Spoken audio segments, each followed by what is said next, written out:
Today is July 1st, 2026. It's 100 degrees outside today. And right now it's 97. It is one of the hottest spells in recent memory.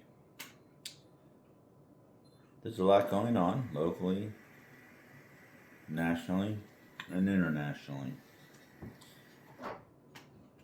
Our country has probably only been divided more by the Civil War than we are currently today, and that's obviously an opinion. Donald Trump, our president,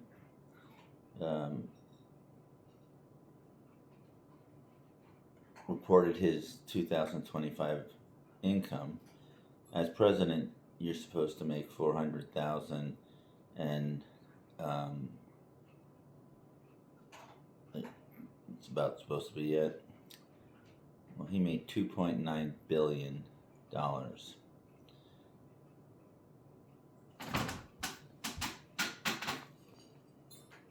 It's a staggering amount of corruption. It isn't a political statement. It is a violation of the Emoluments Clause, where you have to question how he did it. And currently the Republican Party, which he's a member of, is in control of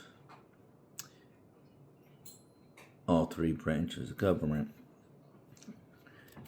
And he really doesn't have a check on his power, and that's proved to be a very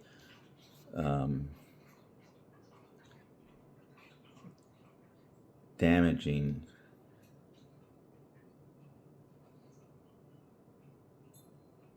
thing to the United States government and our country's future. It could have happened with a Democrat, it could happen with a Republican. It took the right type of person, and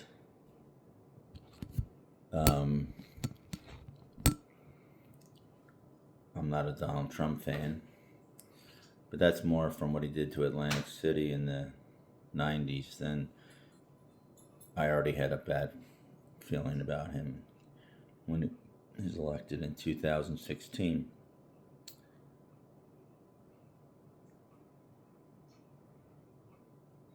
On the international stage, once again, Donald Trump was very involved and did something that was devastating to the world economy. And the outcome is yet to be determined. The Israeli government is always wanting to minimize the dangers of countries around them, particularly Iran. They have a long history of going to war. But Iran was too big a country for them to take on by themselves. And they talked President Trump into going with them on it. And 3 or 4 months ago, we began to, I think end of February, we began to attack with missiles and airplanes, no men on the ground. In warfare, it's almost a given. You can't win a war unless you are on the ground with forces. In the Gulf War, we had men on the ground, both the first time and the second time.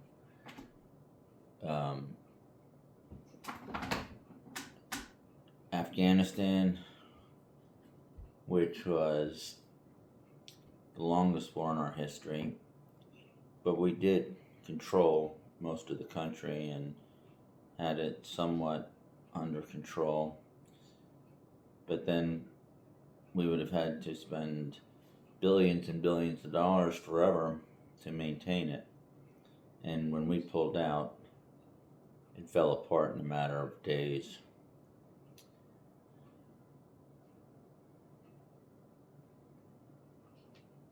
Iran is trying to get the nuclear bomb.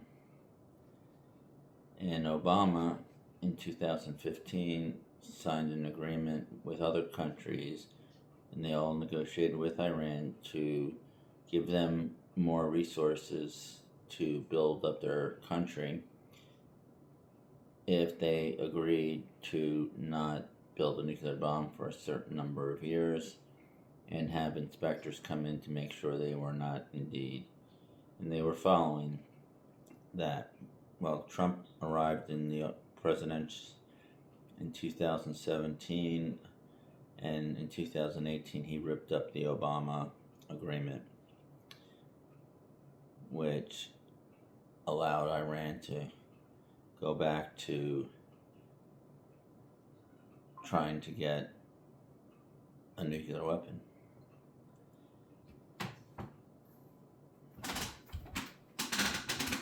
It's very unclear as to what Trump's was hoping to accomplish with this war.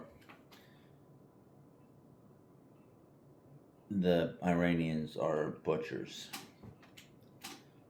There was an uprising there, either in January or in late 25. They killed 30,000 protesters. But either you go all in or don't go all in. There was an obvious danger to the world economy known as the Strait of Hormuz, which is a very, very narrow shipping channel where I think it's about 20 to 30% of the world's oil has to go through to get to market. The Iranians have shut it down. And not because they've got big warships. They've just put mines in, they have speedboats that attack shipping, and these large ships are worth billions of dollars. And so then we put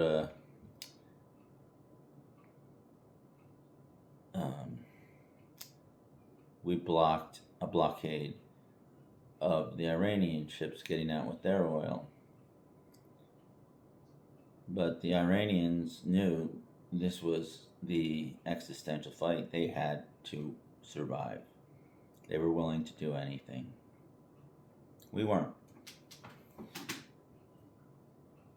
And now we're stuck in a situation where gas prices have skyrocketed.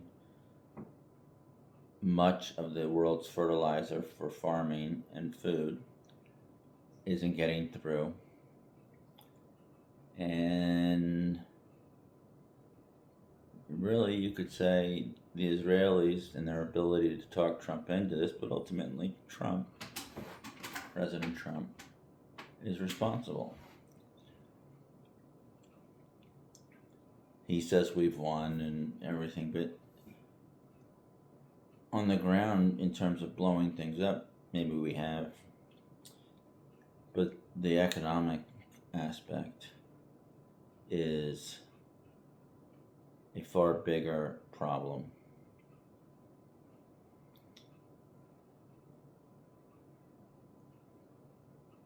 That's the main issue on the international stage right now. How will this turn out? We've created Iran as a major player in the world economy. They shut down that strait. Prices of fuel skyrocket, fertilizer, and it changes the economics of everyone around the world. inside the United States, we're about to celebrate our 250th birthday, and it's proving to be very adversarial. Donald Trump's approval ratings have dipped to under 35%, and he doesn't seem to care. There are a lot of questions about his health. And again,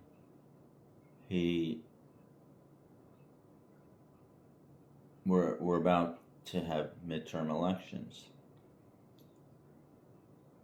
Normally that wouldn't be an issue. November, first Tuesday in November, each state runs their own election, and you get a new Congress, House and Senate. But there's a great fear that Trump is going to try to disrupt the midterms. Not exactly sure how he'll do. He's tried with getting bills, but like he wants this SAVE Act or SAFE Act, where you have to show your passport to vote. Well, not very many people, maybe half the country has a passport. Women who get married typically take on their husband's name, and their name doesn't match their birth certificate. And it could play to the Republicans' advantage, even though right now the generic ballot where a generic Democrat is up against a Republican is leaning 10 to 20% to the Democrats, which is obviously not Donald Trump's party. He got impeached twice from 2017 to 2021. He most likely would have been convicted of felonies, primarily for January 6th and the theft of highly sensitive documents, top secret. But the only way he could get out of trials and possible prison sentences was to win the presidency. How he pulled it off, I don't know. I never saw it coming. And it may be the worst decision the American voters have ever made. I'm not blaming Donald Trump, but clearly he was very open about he wanted revenge, and I don't think it's an issue now, but there was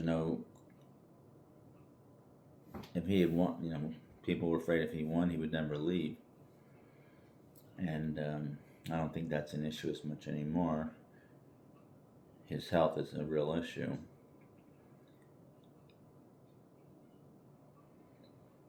So it's not a really good time here in America.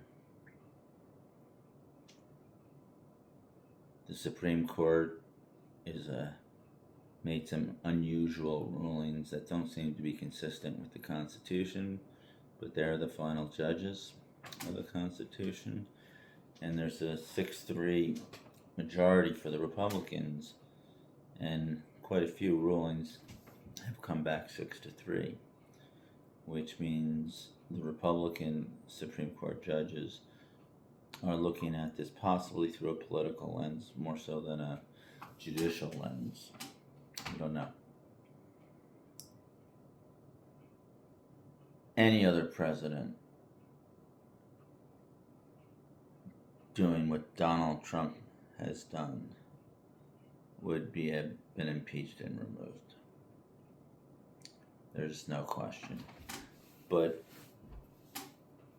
Trump is very open that he will tear the house down if that happens, and he probably could do it.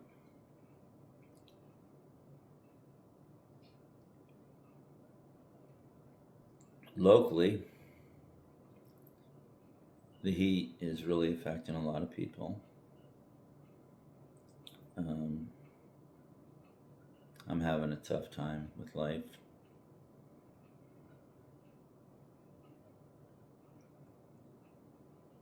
And I just thought every couple of days I will address some issues. I doubt anybody's going to watch it, but those are my thoughts.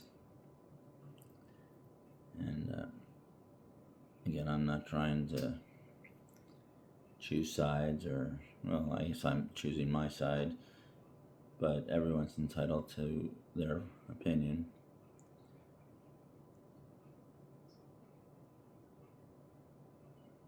I hope you found this possibly interesting. I'll be more animated as we go along. And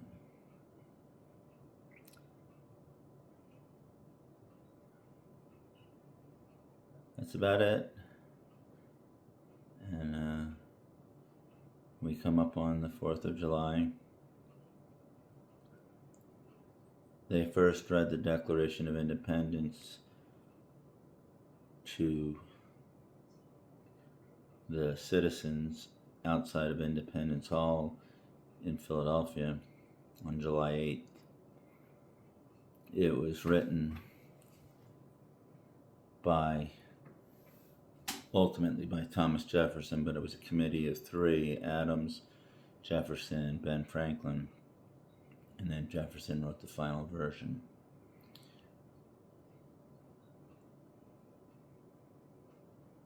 It's ironic if you would read the Declaration.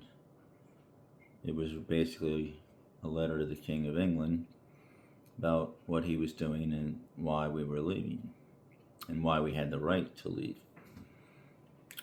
And then put that up with some of the things that Donald Trump is doing.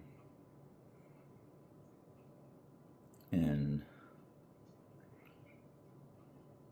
obviously, different people would make different arguments, but